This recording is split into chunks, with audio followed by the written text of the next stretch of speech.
हाँ तो इसमें रैली के शॉट ले लो।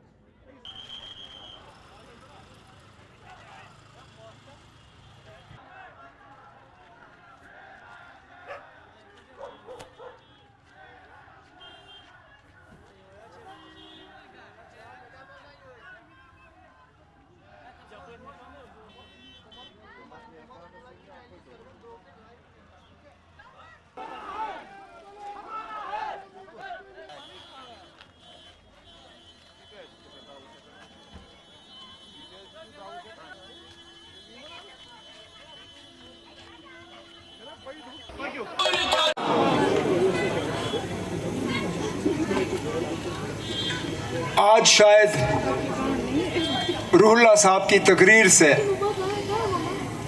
आपको एक सवाल का तो जवाब मिल ही गया,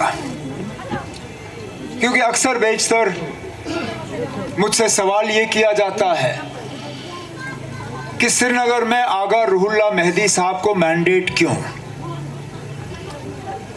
और उसका जवाब रूहुल्लाह साहब की तकरीर में है। क्योंकि ये उम्मीदवार वो शख्स हैं जो मौक़िफ़ से हटते नहीं, उनको इस बात की परवाह नहीं है कि उनके किसी चीज़ का कहने से किसी को नाराज़गी होगी, किसी को बुरा लगेगा, कोई खुश होगा या नाराज़ होगा। इनके जहन में एक ही बात है कि जो सही है वो सही है, जो मौक़िफ़ है उससे हटना नहीं है। और इंशाअल्लाह जब वो आपके वोटों को लेके यहाँ से जून के पहले हफ्ते में कामयाब होकर आपकी नुमाइंदगी करने के लिए दिल्ली पार्लियामेंट चला जाएगा, तो इसी तरह दमदार और ज़ोरदार तकरीरों में वो आपकी नुमाइंदगी जो है यहाँ से करता रहेगा। और यही आपको चाहिए, यही आपको चाहिए, क्योंकि हमने बहुत नुमाइंदे ऐसे भी देखे जो यहाँ से गए और खामोश हुए। हमने वो लोग भी देखे जिन्होंने बीजेपी के खिलाफ वोट मांग के उन्हीं के साथ फिर हाथ मिलाया। हमने वो लोग भी देखे जिन्होंने यहाँ के काम रोके, जिन्होंने यहाँ की माइनिंग रोकी, जिन्होंने यहाँ जहलम का जो रेत निकलता है उसके ठेके रोके। हमने वो लोग देखे जिन्होंने चोरी छुपे जो है बीजेपी को यहाँ अंदर लाने की साजिश रचाई, और आप खुलेआम कहते हैं कि हाँ जी हम बीजेपी के साथ हैं।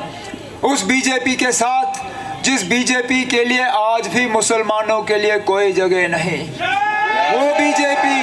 वो बीजेपी भी आज भी इस कौम के साथ जो है नफरत फैलाने पे लगी हुई है। और अफसोस की बात यह है कि उनको इस बात का एहसास जरा सा भी नहीं है कि इलेक्शन तो 3 जून को ख़त्म होगा। 3 जून को इलेक्शन ख़त्म होने के बाद जो 4.5 साल और 5 साल इस मुल्क को चलना होगा, कैसे चलोगे इस तरह नफरत फैला के?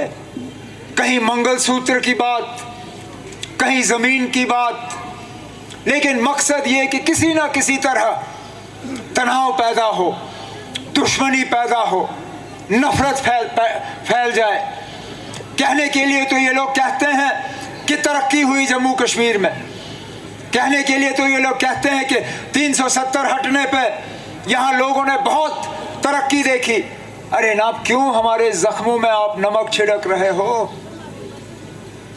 ये वो बदकिस्मत इलाका है जिसने पिछले ही दिनों एक हादसे में नन्हे मुन्ने स्कूल जाते हुए बच्चों को हमसे जुदा होते हुए देखा। कुछ उनमें से आज भी नहीं मिले जिनको उनके माँ बाप जो हैं सही तरीके से दफन कर पाए। और क्यों?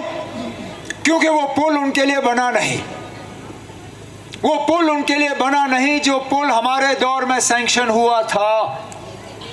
आप कौन सी बड़ी बात करोगे? आप कारखानों की बात करोगे, आप इन्वेस्टमेंट की बात करोगे, आप टनलों की बात करोगे, आप हवाई अड्डों की बात करोगे, आप रेल की बात करोगे। अरे जनाब, सिर्फ इस पुल की ही बात करें। समझाएं यहाँ के लोगों को आखिरकार क्या वजह थी कि उन मासूम बच्चों को किश्ती के जरिए ये दरिया पार करना पड़ा, जबकि उनके लिए एक पुल का प्रोजेक्ट तैयार हुआ था। वो कौन सी मजबूरी थी बताएं? क्योंकि हमें तो गए हुए अब 10 साल हो गए, हमें हुकूमत छोड़े हुए 10 साल हो गए। हमारे बाद जो आए, जो आज दोबारा आपसे वोट मांग रहे हैं, जिन्होंने 2014 में एक लिबास पहन के मांगा था, जो आज दूसरा लिबास पहन के मांग रहे हैं, कम से कम वो इस बात का जवाब दे कि जब आपने अपने कीमती वोटों से उनको जितवाया, मैं भी उस वक्त उम्मीदवार था, मैं रह गया, मुझे छोड़ के आपने उनको पसंद किया, आपके वोट लेके उसने किया क्या? क्या फायदा किया आपका, आपके लिए उसने? यहाँ की माइनिंग अगर बंद हुई तो उनके दौर में बंद हुई। अगर वो पुल का प्रोजेक्ट रुका तो उनके दौर में रुका। अगर यहाँ प्रॉपर्टी टैक्स लगना शुरू हुआ बदामी बाग कंटोनमेंट एरिया में, जहां इस शहर में और कहीं नहीं लगता, कहीं नहीं, मां सिवाय इस इलाके में, इनके दौर में यह सिलसिला शुरू हुआ।